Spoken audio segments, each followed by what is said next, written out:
Can we stop learning a brand new word and then using it whenever, especially when it doesn't apply?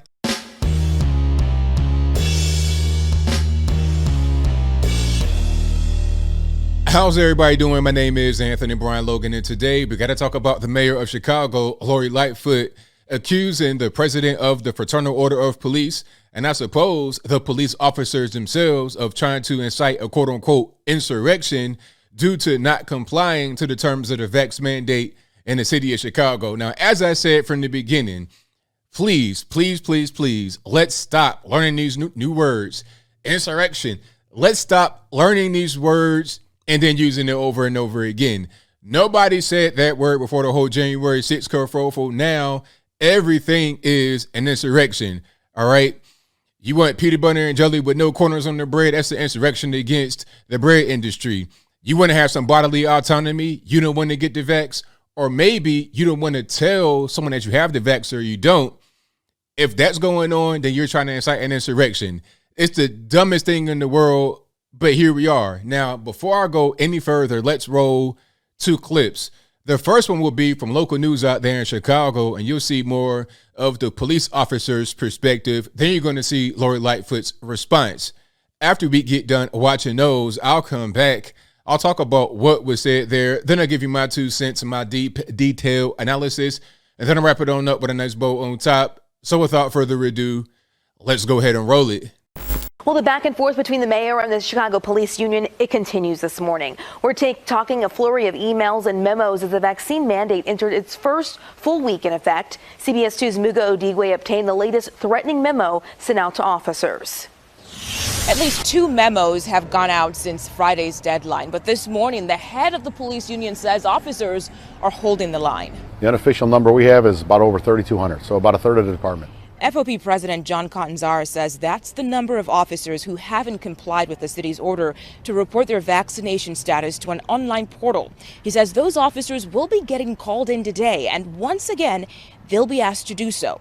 If they refuse, it sounds like they're going to go into a no-pay status effective immediately. Catanzara says this is no longer about the vaccine or personal beliefs, but about collective bargaining rights. All of those things are a change in your employment policies.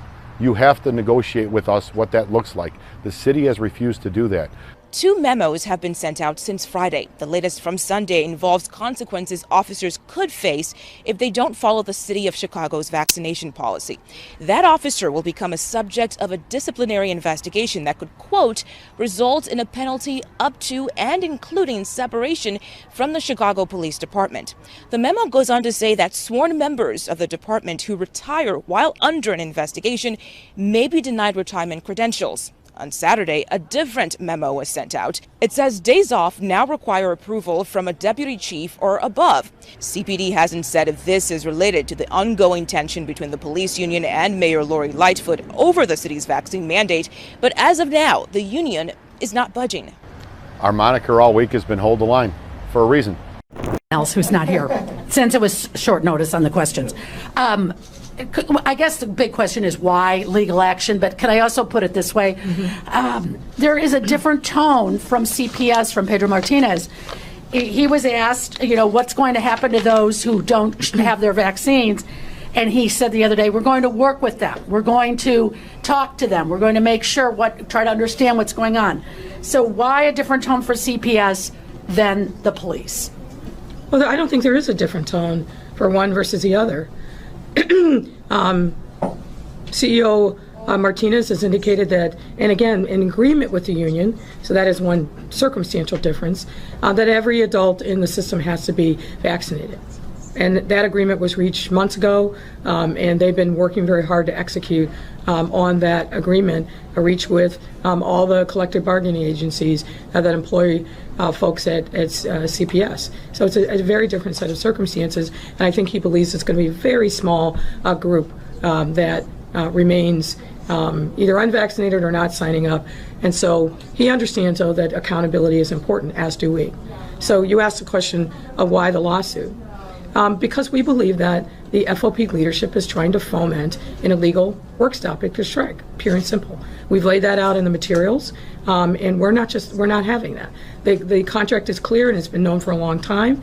The police unions are not authorized to strike. It's in their collective bargaining agreement, and it's a matter of state law. What we've seen from the Fraternal Order of Police, and particularly the leadership, is a lot of misinformation, a lot of half-truths, and frankly flat-out lies in order to induce an insurrection. And we're not having that. All right, so you saw that, you heard that. Now, shout out to the police officers for holding the line. Shout out to them. Hey, I got your back 100%.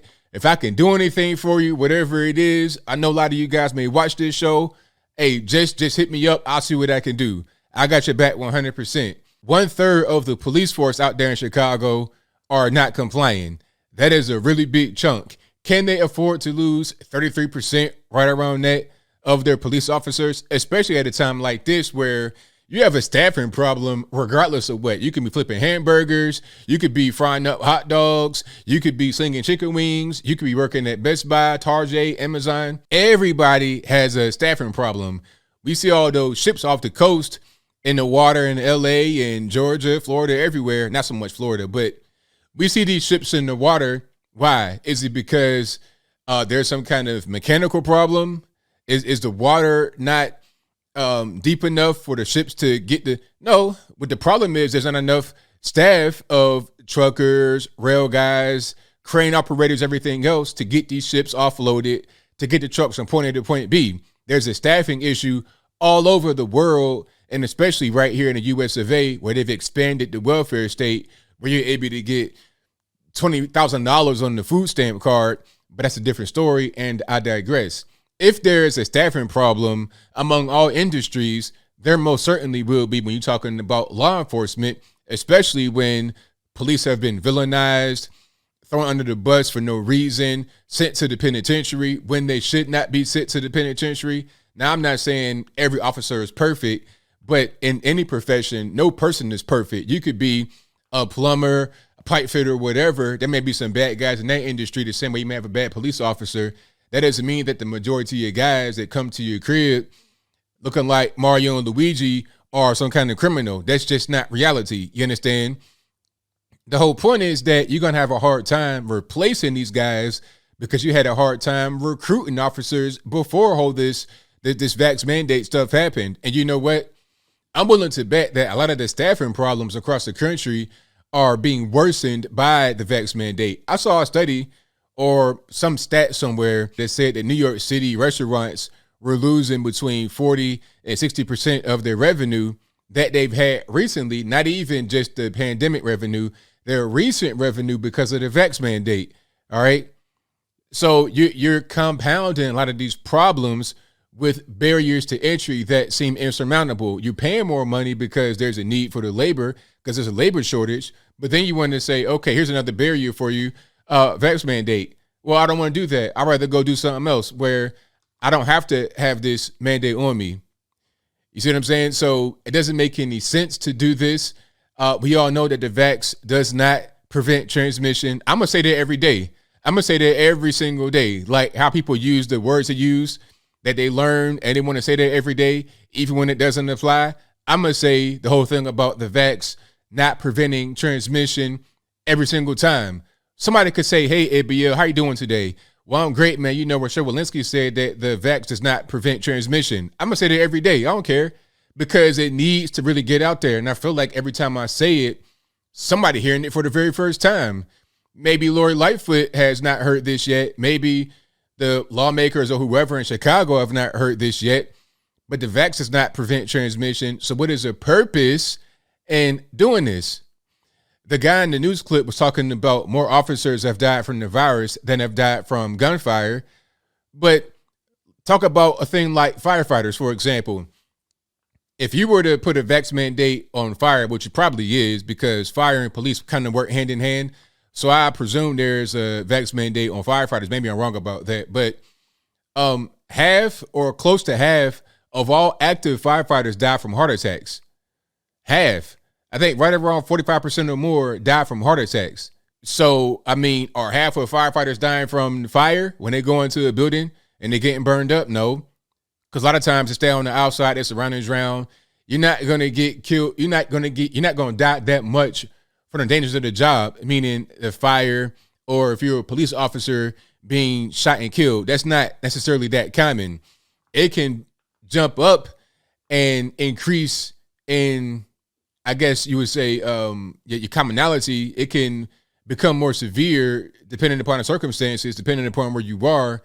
But it's not really that common for officers to die from being shot and killed, although it does happen. However, it is common for officers to die from other reasons, whether it be a heart attack, car accident. I wonder how many officers die in car wrecks versus being shot and killed. You see what I'm saying? So they're trying to use these, these buzzwords and whatnot to make you feel guilty. Oh, well, we got to protect the officers. If you want to protect them, then how about you let them make their own choice? How about you say, if you want to get the vax, it'll be available, it'll be safe, and it's all good. And if you don't want it, that's fine. Your body, your choice. You have bodily autonomy. You have freedom. You have the right to not do that. If you don't want to do it, that should be what officers are given as far as safety. I feel more safe when I have choice over myself, when I am able to be free. I don't feel safe when I don't have choice, when I'm not free. That's not safety, that's slavery. Now, as I close, I want to say this. Again, shout out to the officers for holding the line. This is not an insurrection at all. I mean, you guys are just doing what you think is best. You want to protect and serve. You want to, and guys ain't really getting paid that much to be a police officer, quite frankly. These guys have a passion, a will. They're determined to protect and serve their community. That's what they want to do. But that does not mean that they have to get shot up with experimental drugs, allegedly. That's not what they want to do. They want to protect and serve. Let them protect and serve. And if you don't, and if you want to just keep your heels dug in the sand on this one, you're going to have a worse outcome as a result. You want to so-called protect the officers, you're going to lose more from this mass exodus of guys just leaving the force due to the vax mandate than you would lose from guys dying of the virus. That's a fact. But I think I'll leave that right there for now. And what say you? How do you feel about the vax mandate in Chicago and Lori Lightfoot trying to scare and or shame guys into getting the vax? Whatever your thoughts on that are, let me know in the comments below. You guys pretty much know where I'm at. I say that Lori Lightfoot is way out of bounds, way out of line. This mandate, this rule is ridiculous. You're having a hard time finding officers now. You're having a hard time finding burger flippers right now. Let them do what they want to do as far as their own body. And as a matter of fact, you should be giving guys raises, and rather than disincentivizing working, you should incentivize working for the police force out there in Chicago, Illinois. But whatever your thoughts are, please let me know in the comments below. And that's all I got to say for this video. If you like what you heard, please comment, rate, share, and subscribe. Peace.